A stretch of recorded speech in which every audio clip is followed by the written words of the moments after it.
দক্ষিণ ভারতের সিনেমা মানেই মারকাট অ্যাকশন, তবে সবকিছু ছাড়িয়ে গল্পকে ফুটিয়ে তোলাই নির্মাতার মুন্সিয়ানা। তেমনই একটি সিনেমা মহারাজা, যা মুক্তির পর থেকেই দর্শকদের সমালোচনায় ভাসছে। গত 14 জুন প্রেক্ষাগৃহে মুক্তি পায় মাত্র 20 কোটি রুপি বাজেটের এই সিনেমাটি।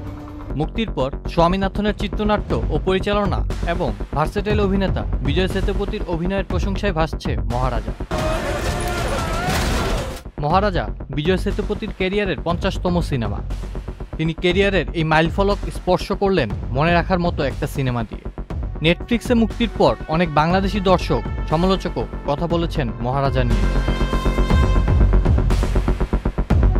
জনপ্রিয় ব্যান্ড ক্রিপ্টিক ফেটের ভোকালিস্ট সাকিব চৌধুরী নিয়মিত দেশি বিদেশি সিনেমার রিভিউ করেন গিক মিথ নামক পেজে।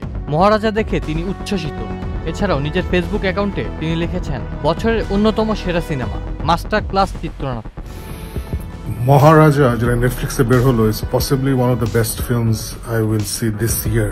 It's amazing, absolutely amazing.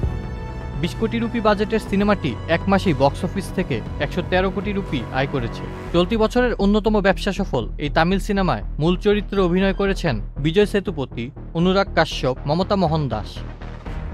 মূলত ফিল্মের গল্প একটি ডাস্টবিনকে ঘিরে, যার নাম লক্ষ্মী। এই ডাস্টবিন হারিয়ে যাওয়ায় মহারাজা থানায় গিয়ে অভিযোগ করেন। কিন্তু সত্যিই কি মহারাজা তার হারিয়ে যাওয়া ডাস্টবিন খুঁজছেন, নাকি এর পেছনে আরো বড় কোনো না জানা ভয়ঙ্কর এক সত্যের অনুসন্ধান লুকিয়ে আছে? আসফুল ইসলাম আকিব, চ্যানেল আই। এখন জন্ম সনদ দিয়ে খোলো বিকাশ স্টুডেন্ট অ্যাকাউন্ট। নিজের বিকাশ নিজে কর।